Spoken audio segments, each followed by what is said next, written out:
and designed around earth science themes and physical science themes. So we wanted to bring you something around life science and energy. And so today you can see we have our nice little aprons on. You are all going to be chefs, and you are going to be doing an engineering project around metabolism. So some of the lesson outcomes are you're going to understand what are the metabolic requirements for firefighters. You're going to understand something called glycemic index and glycemic load. How many people already know about that? Great, okay. Well, you're going to learn about it. You're going to understand how the engineering process works and hopefully create a successful design plan and product that meets the criteria and constraints that Jill and I have come up with. And then you're going to understand how to incorporate formative assessments into your lesson design. So what we've done today is we've actually done a pre and post assessment, so you will see what that looks like, and then when you go into Maureen and Jackie and Ann's session, you'll get more information. So you can see how we incorporated it into this lesson. Okay, here are the performance expectations that would align to it. Remember that performance expectations, you may not in a particular lesson complete that performance expectation, but you'll be building up to it. So in this one, for middle school, it aligned with where the students would have to be able to build or develop a model that shows how food gets rearranged during chemical reactions, forms new molecules, and adds to that whole process of tissue rebuilding, energy production, so on. And so this would be a piece within a lesson, within a unit that would be working on this particular expectation. And then for high school, it would be all around cellular respiration. So it would be taking it a little bit further and going and talking about how food molecules, their bonds are broken, how oxygen is used, and how ATP is created. And again, this would be a piece within the unit. And then over on this side, these are the engineering performance expectations. So the first one in both is really in middle school is looking at can they work around the criteria and constraints. And then the second one is can you look at other people's design solutions and establish whether or not they meet the criteria. And then finally, can you analyze data, which you'll be doing a lot of today, from different information and tests to help you figure out the design that you want to develop. And then for the high school level, we're looking at a global challenge. So this could very well be a global challenge using criteria and constraints. Again, a solution for a real world problem. This could be a real world problem. And Jill and I are actually going to quit our jobs and become foodies. And so you'll see us on the road.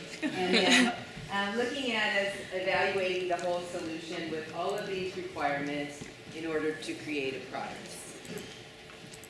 Here's the crafts training concepts and the practices that you'll be looking at.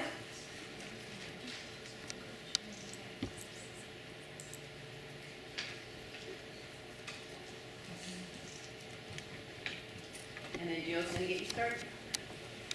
Okay, so there should be a half sheet of paper on your table that are being passed around.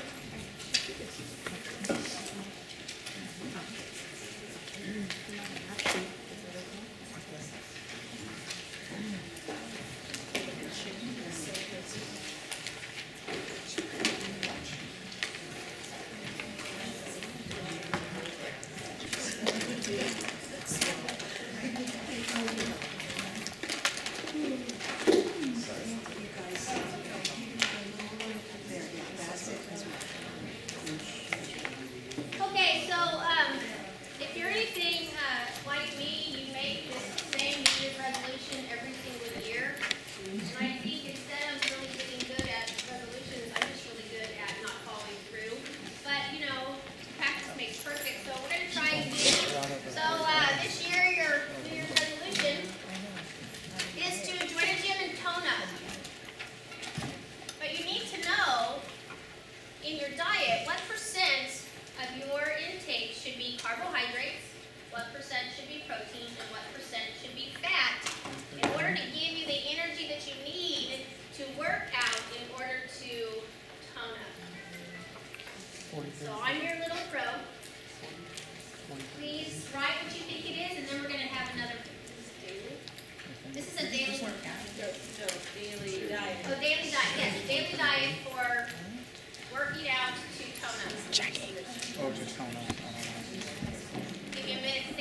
for a D. Please grab your clicker card.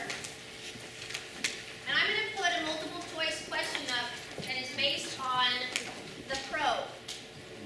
And using your clicker card, you're going to hold in the air your answer, meaning if you think the answer is A, you're going to hold your card so that A is facing up.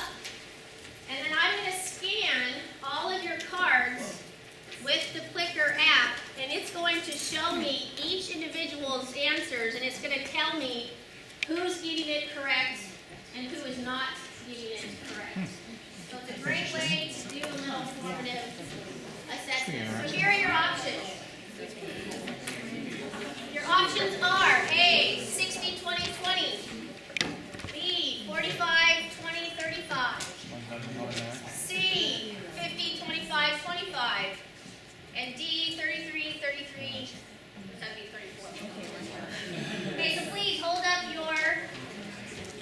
your cards.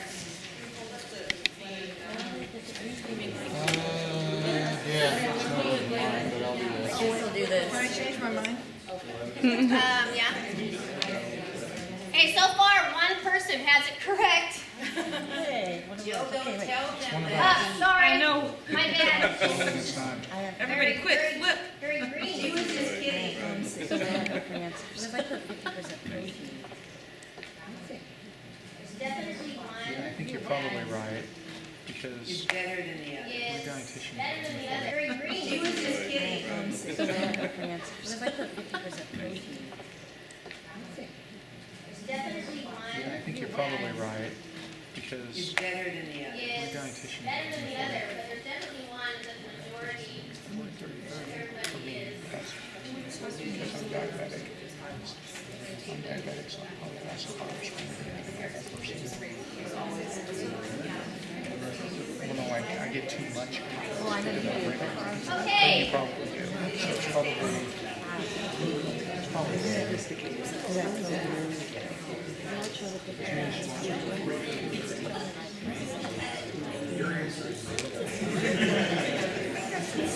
Okay.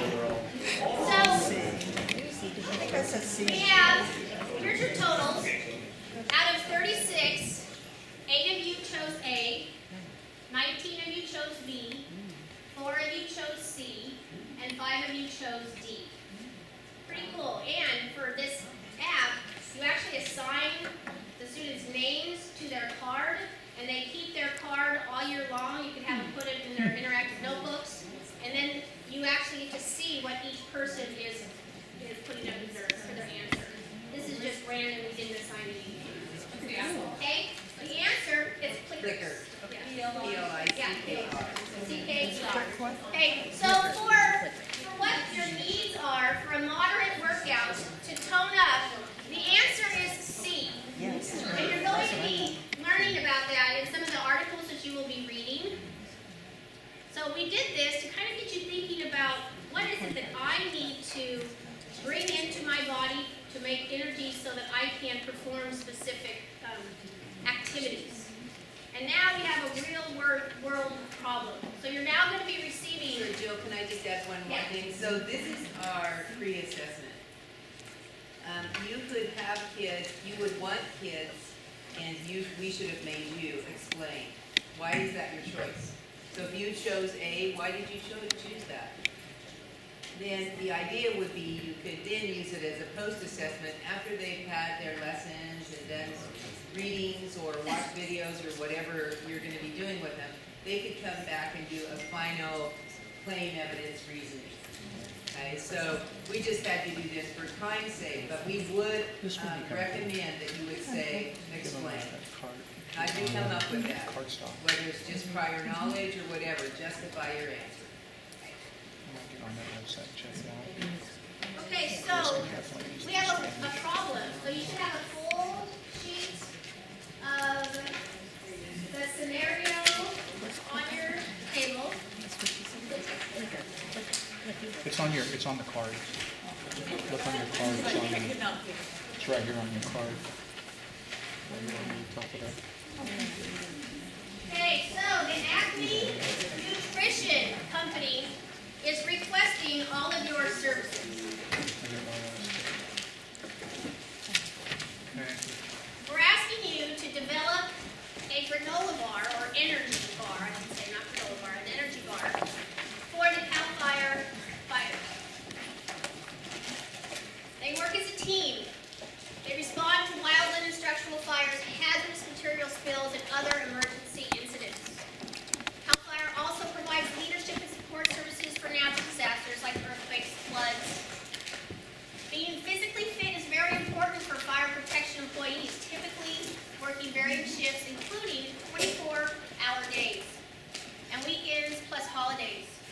they must be willing to live and work in remote areas and be able to live compatibly with others. The age of our firefighters range from about 20 to 50 years of age. Their average caloric intake is 2,600 calories per day, and that's on an off day. During massive wildfires, the firefighters may be out in the field for many days at a time, carrying heavy equipment and climbing steep terrains. The crews bring in meals approximately every 4 to 6 hours. But crew members need other sources of energy to fuel their bodies in between meals. So ACME is asking us to create energy bars that will sustain the energy needs of these wildfires. So here's our problem.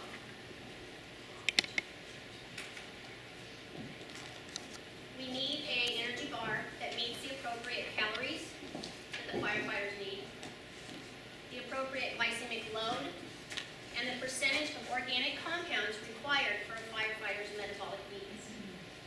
What are the organic compounds that we bring in to use for energy and other functions? Okay, saccharides and carbohydrates. What else? Proteins and lipids, exactly. So here's the criteria and the constraints. The energy bar needs to provide immediate energy for quick bursts. It needs to also provide sustained energy for later use. So the energy needs to last up to 4 hours until their next meal is brought to them. It needs to have the appropriate percentages of carbohydrates, proteins, and fats for working under strenuous conditions. Remember that in our pre-assessment, it was a moderate workout that we were aiming for. Now we're working under strenuous conditions. It needs to serve as a meal replacement. It needs to help repair tired muscles, help repair cells. It needs to stick together in a bar shape and be able to fit in their pockets. It needs to taste good. And you have to use the following formula to determine the percent of each organic compound. So what this is saying is, let's say that you use 6 ingredients in your energy bar. You're going to use, you'll be given a table. You're going to use that table and it will give you the carbohydrates in that food. So you're going to add all of the carbohydrates up for all of your ingredients and then divide it by the number of ingredients. So you would add all of your carbohydrates together and then divide by 6 if you had 6 ingredients, and that would be your percent of carbohydrates in that energy bar per serving. And this is kind of where Lauren and I at the very beginning said, if this is not totally scientifically accurate, you understand that we're doing the best we can here as far as to make it easy to do. Okay, so before you form your 4 groups, you're going to be working in groups of 4. But once you get into your groups, you're going to each have a specific role. There's going to be a researcher. The researcher is going to assign articles and recipe reviews to your team members. And you're going to determine the key information that's needed to design your energy bar. The designer will lead the discussion around the key information needed for the requirements, as well as fill out the energy data table. The chef or energy bar creator is going to construct the energy bar recipe, collect and compile the recipe ingredients together, and then assign test tasters. We want at least 1 person from each group to taste the energy bars, and that will be at the end of the day, towards the end of the day, after lunch. And so, but really, the more data we collect, the better. So if you want to be a taster, by all means, you can. And then the summarizer is going to gather the information and and complete a claim, evidence, and reasoning report for the Acme Company. So because Acme is so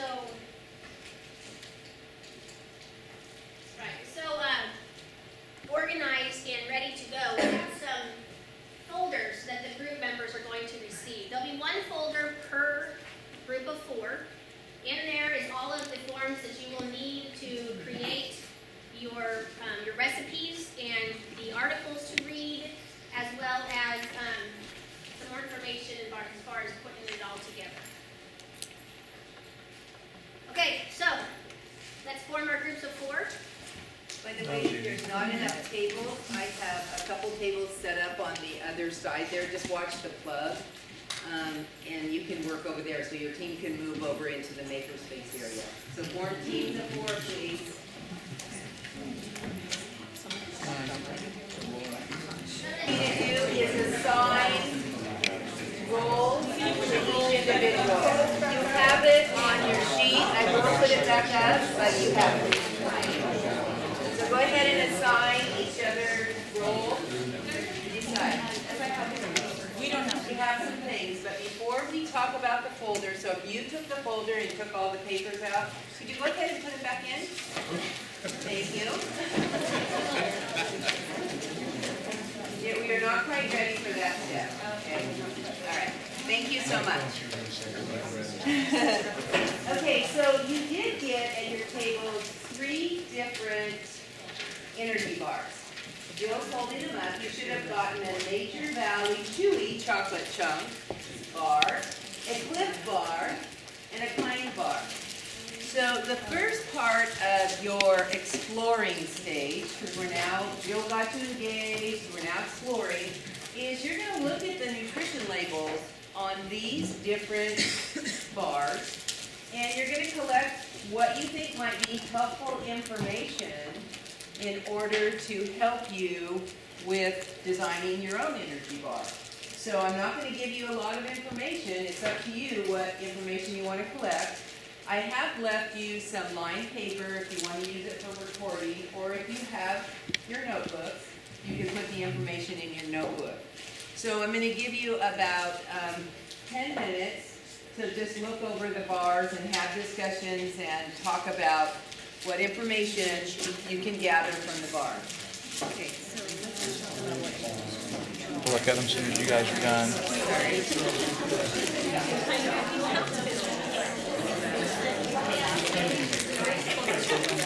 Look at how much sugar is in some of these things.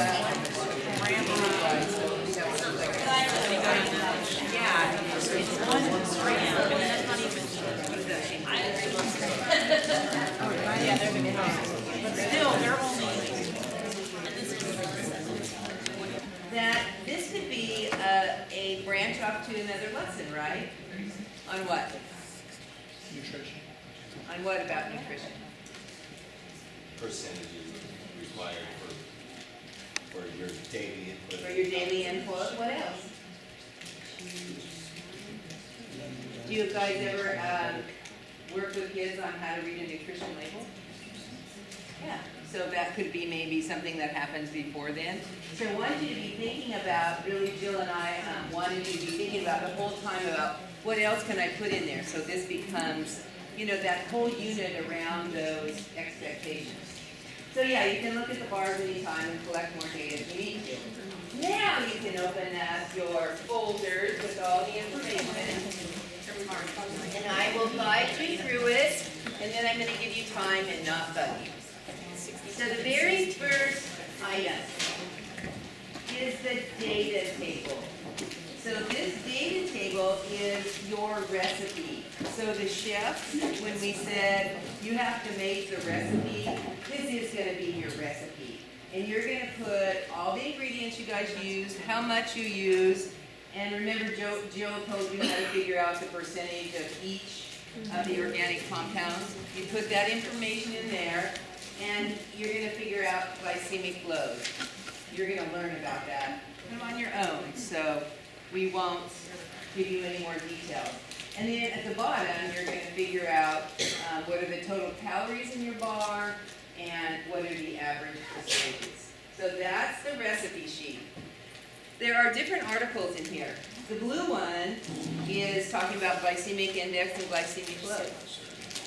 The pink one talks a lot about carbohydrates, fats, and proteins. What do they do? What are kind of the daily requirements? Okay. The salmon color one is what should you look for in an energy bar?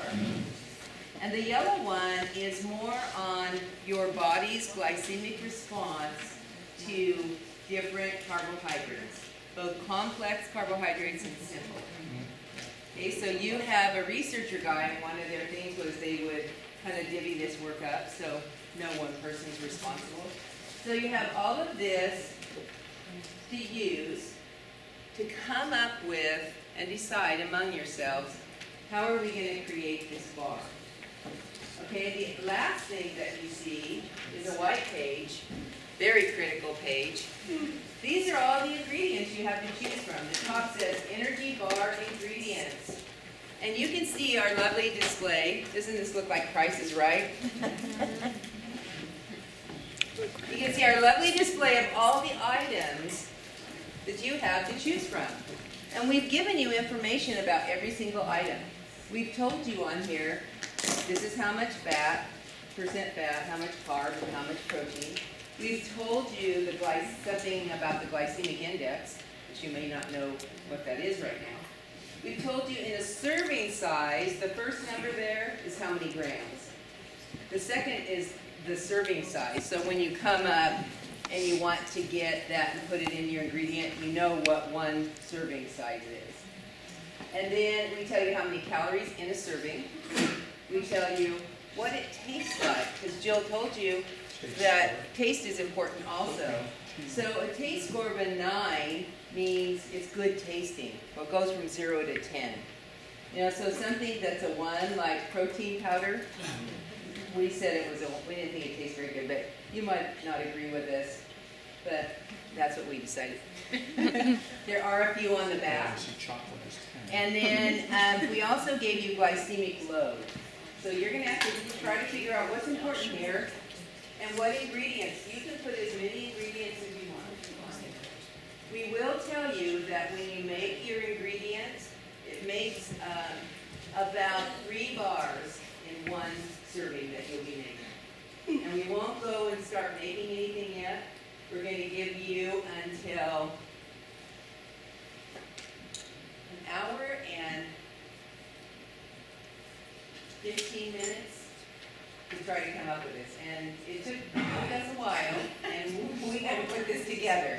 So we're going to give you until 11:45 to try to figure out your recipe. Get up and go to the restroom and do whatever else you have to do, but your work is cut out for you. Up the other side. Go back one. So as you're thinking, this becomes the explain and elaborate portion of this activity. Is you want to be thinking about what are the best ingredients for my bar and why are they the best ingredients? Because you have to explain to the Acme company why you chose those ingredients. How many calories should that bar contain? You know what these bars contain, but what do you think yours should contain? And again, the percentage of the different ones. What kind of things would make it taste good, and what's going to make it stick together? Because we do need to tell you that you will be creating your bar, we'll be putting it in saran wrap, and we'll be refrigerating it during the lunch times. And then Jill and I will be chopping them up and running the taste test. So it has to probably kind of stick together. Okay? So that is your task. Questions, clarifications. Yeah, do we retain the copyright, recipes? So, yeah, you know, this has been so fun. I want to tell you that because we've just had all these ideas about where the kids could go to with this. They could you could have them package it. Could they market it somewhere? Could they actually go try it out on firefighters? I mean, there's so many possibilities. You can keep the patent to yourself. Yes. Did you think about adding cost to this, or was that one more? There was, we did, but we just thought we didn't have enough time for you, but cost would also be a great thing to add. So you could say how much each of the ingredients cost, absolutely. And then Cheryl just said something, made me think, well, that'd be a cool end cap, is to take it to Shark Tank. Have a Shark Tank, like, you know, going on up front and try to have them pitch their product. Yeah. Okay, here are, Yeah, we're gonna wait till they're done talking, so they don't say, okay. okay, you're free until 11:30 and we'll be stick together.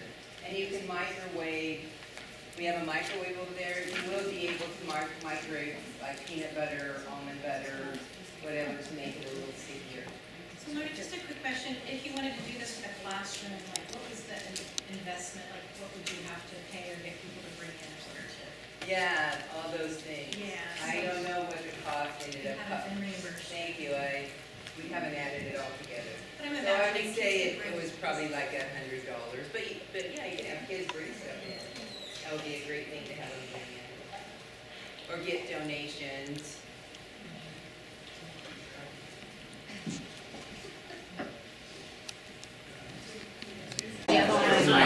Something in this case probably to draw out like 4 hours or something.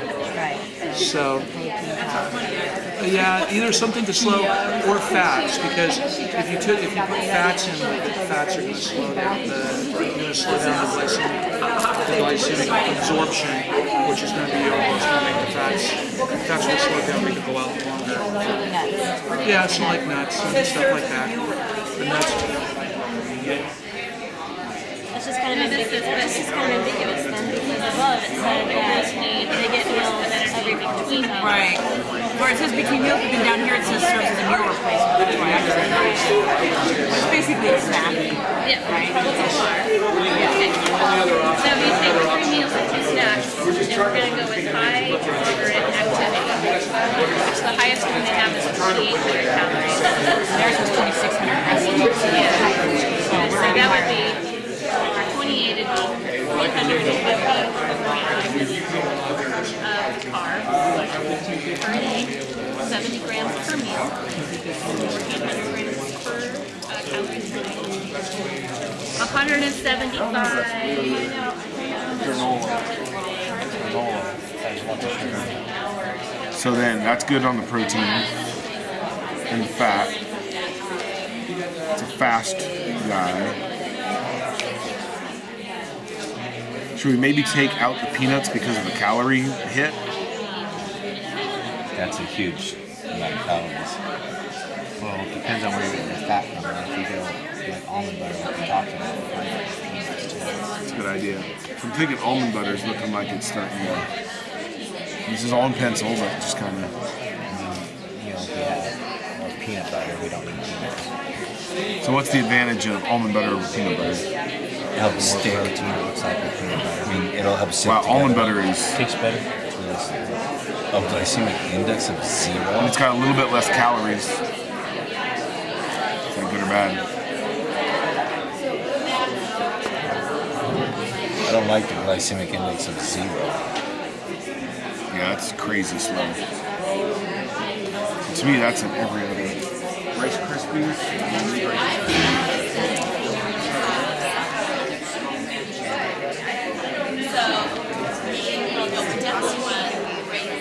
Right. And a meal replacement would be 350 to 500 calories. So I'd say anywhere from 250 to 500 calories. Okay. So why don't we start that as our target, and then let's make the most of those calories for both the glycemic load and the glycemic index to help those people out that are fighting fires. And then, of course, make it tasty. STEM score, how many of you remember STEM score? So we talked about the importance for developing skills that support STEM. And those things were spatial reasoning, proportional reasoning, and pitch pattern perception. And I know we didn't give Paul a whole lot of time to work with you, but you did learn some interventions that you could use with students, or some activities that you could do to help students be more prepared for the STEM subjects and for STEM projects and engineering. We learned lots of games. He gave us lots of games and different ways to use those games. He talked about drawing techniques using drawing on the right side of the brain, or left side, drawing on the right side of the brain, and chants, choral responses, things to help develop kids' STEM skills. So what we're asking you to do is reflect at this point. We've been in the project for 2 years. You know, some of you grabbed onto this and put it to work in your classrooms. Others of you want to see kind of where you're at in the process of working at a STEM. So there is a little professional development follow-up survey. It's on your desk, and if you could just take a few minutes today to complete that by the end of the day, we'd really, really appreciate it. So when you're done with it, we'll just collect it up at the front table. But hopefully you'll take a few minutes to fill this out just for our benefit, to know what to do better next time, or how well people will be. It can be totally anonymous, so you don't need to write your name. But it'll help us in future. Yeah, it should all be on, you should have the copies at your table if you're posting up. I have marked here. Okay, so we're going to move forward, but before we do, I want to talk a little bit about the percents.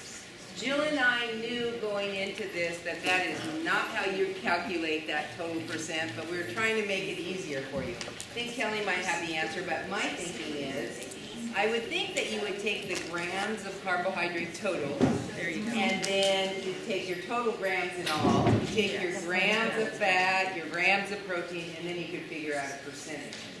You know, that would depend on, this was designed for high school, so I think high school kids could do that. You know, if you give them how many grams in each one, because what you're seeing right there is only grams of, total grams. It's not separating it into carb, protein, and fat. So you'd have to do that with each of your ingredients ahead of time on your table. And then they could add them all up, add the total grams, multiply by 100, and you'd get accurate percentage for carbs.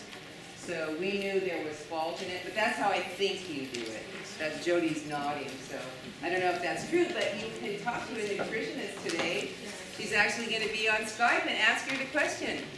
You know, how would you figure out if you made your own bar, what percent? But we were trying to do it for a little bit for ease sake and not have to do all that math. So that is part of our disclaimer. Okay, Jill. Hey, just some requirements that need to be included with your bar and to be turned into us as far as our being able to score it. Your data table, and if you could also put on the top of your data table the name of your energy bar product. You're making a label. You have a 3x5 card on your tables. You're going to create a label, an advertisement label for your bar. The group members will be on that card. You can put them on the back if you'd like. And then all of it will be wrapped up in cellophane. So you're going to use the cellophane to wrap up your bar, get it all shaped up. You do not have to cut it into 3 bars. You can just give us one big one. We'll do all the topping up. And then in between some layers of cellophane, please put your 3x5 card with the names and your product label. And then we're working on a claims, evidence, and reasoning handout that's going to be going with this. That will also be turned into us. And then for the taste testing, that will be at 3 o'clock. So after you're done with your breakouts, before we wrap up the day, you guys will be coming in to taste. So when is all this due? This is all due before lunch. And Which that is- is at 12:30. So you have from now until 12:30 to get all of those done. But I wanted to talk to you about the CER.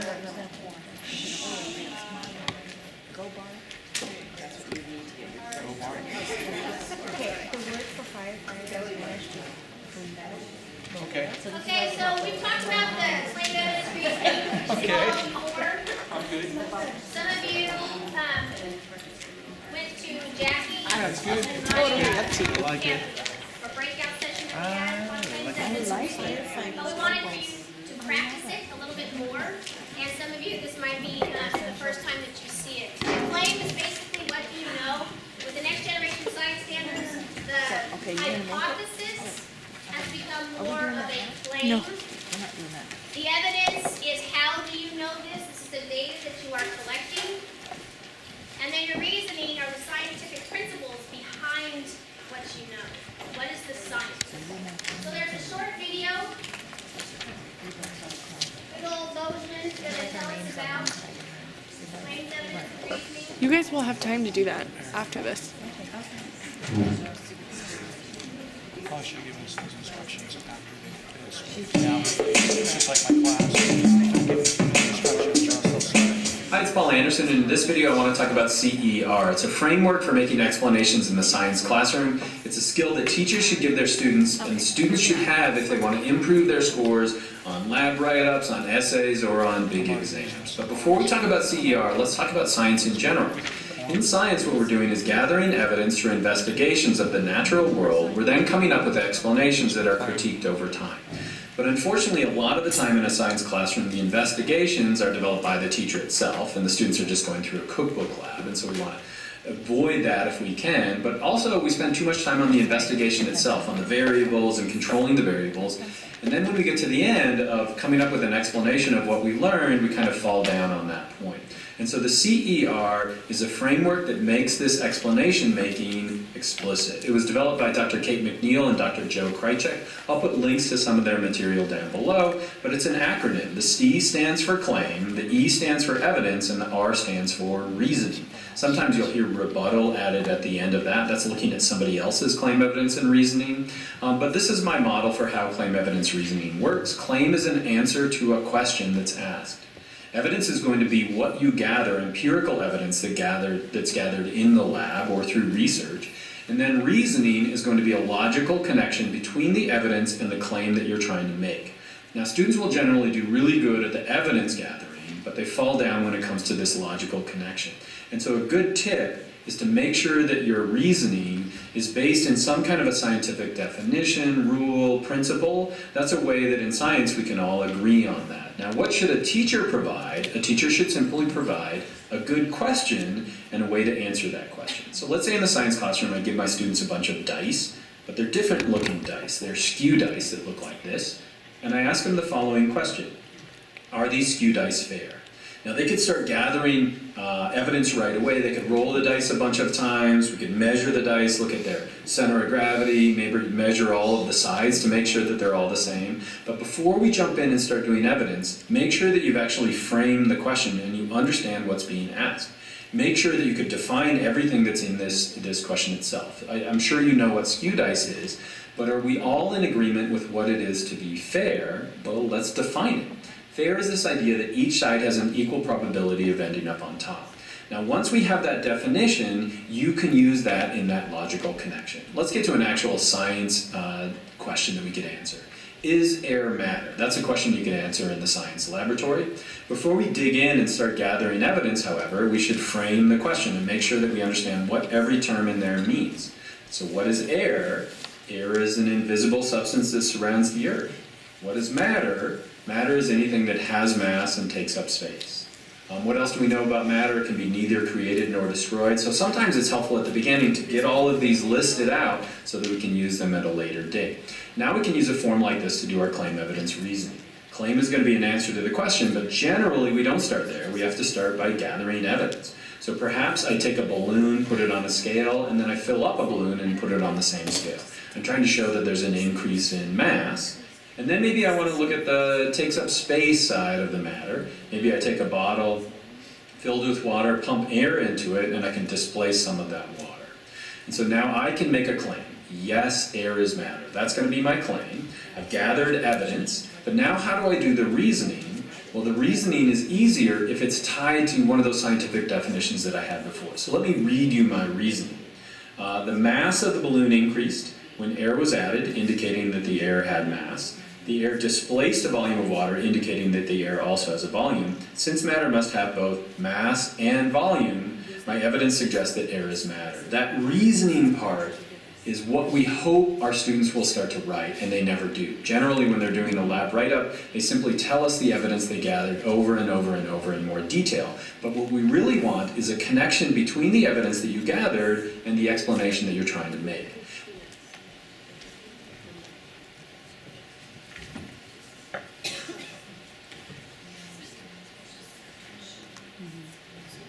Okay, so on the table, you have your claim, evidence, and reasoning form.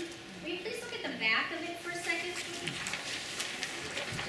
The back side, we are not asking you to fill out this portion. I just wanted you to see it because this is what you would have your students use to create the scientific explanation, to put the claim and the evidence and the reasoning together into a complete explanation. But again, you do not have to fill that out today. And the claim, evidence, and reasoning posters that you have as a prize for the tickets has this as one of those, as one of the posters. So part of what we're asking you to do today is to fill out, as a group, the claim, evidence, and reasoning form. So the essential question, or basically what we're asking you to think about, was the problem that the Acme company has given you. So that is your problem, to find the right recipe for the energy bar for the firefighters, for their nutritional needs. So the science background and current knowledge, when Gautam was talking about that, we were talking about, well, what is matter? What is air? Okay, that's some of the knowledge plates. That's where you can put that. What do you already know about what the energy requirements are? As far as carbohydrates, proteins, and fats.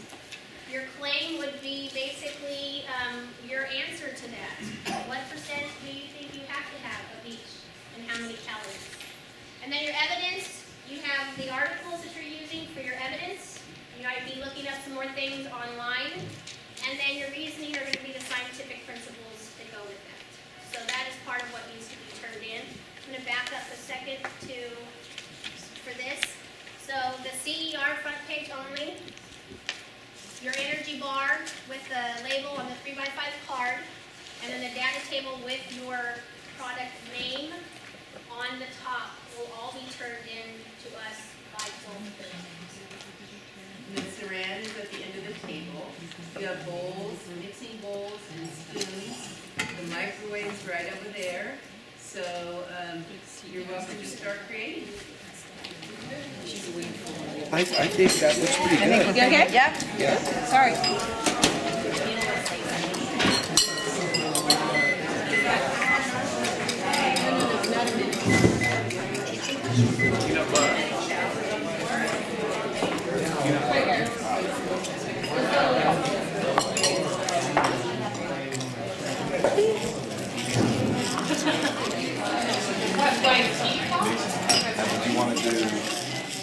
So we want to do our more liquidy and then the protein powder. No, the protein powder now to make sure it goes in. And mix it up before we Now, should we go 1.5 on the peanut butter or just go with 1 for now? Well, I did. Okay, so then if we need to be a little more peanut buttery.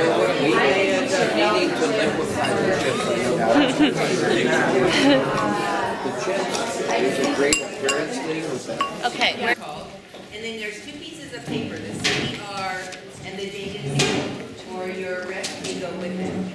But before we do that, we want to talk about how can Joe and I revise this, because we know that part of all this is you discovered that, there's things you could have done differently. So Joe's going to type while you talk. But I did already do 2 things. One was that maybe we should use total grams and the grams of protein, carb, fat, we talked about this already, to determine the percent of organic compound of each that would be more accurate. That's what we already talked about. Everybody understand that? How you would do that? So you would get total calories, you'd have to look that up, But you'd also have to figure out how many of those calories are fat, how many are protein, how many are carb. Then you have to add up all your total, calories from protein and the total of calories from adding everything. And then you divide that, the amount of, say, protein grams by the total grams times 100 and you get a percent. So that's one thing we could do to change it. So high school, I think you could give them a formula and they might be able to do it. If you have ideas about how could you make this possible for middle school, where they could still calculate it, let us know, because we're still thinking about that. The other thing is some of you we called it a meal replacement, but we were assuming. Sorry, just a possible revision. It might be nice to include maybe some computer skills, like an Excel sheet, just giving in some idea of how to put a simple equation into an Excel sheet. Because then it just automatically fills everything out for you. Okay. Oh. Okay. Good. Include computers, and it would fill out all the percents for you. That would be awesome. Yeah. Then they wouldn't have to do the charts. Not calling it a meal replacement because that confused some people. Because if you had done your reading, firefighters would probably need 3 meals a day, but those are brought in, and actually 2 other, I guess it really is snacks. So we would probably take that piece out. Because we were looking for you to be looking at a bar between about 350, 500 calories, somewhere in there. And some people made it like 1,000 or 1,500. So. Instead of taking the story out, you could just if you wanted to, yeah, with your kids. We wanted you to figure out how many calories. So it would depend on what you want. So you could set parameters. Parameters is a thing. PARA meters.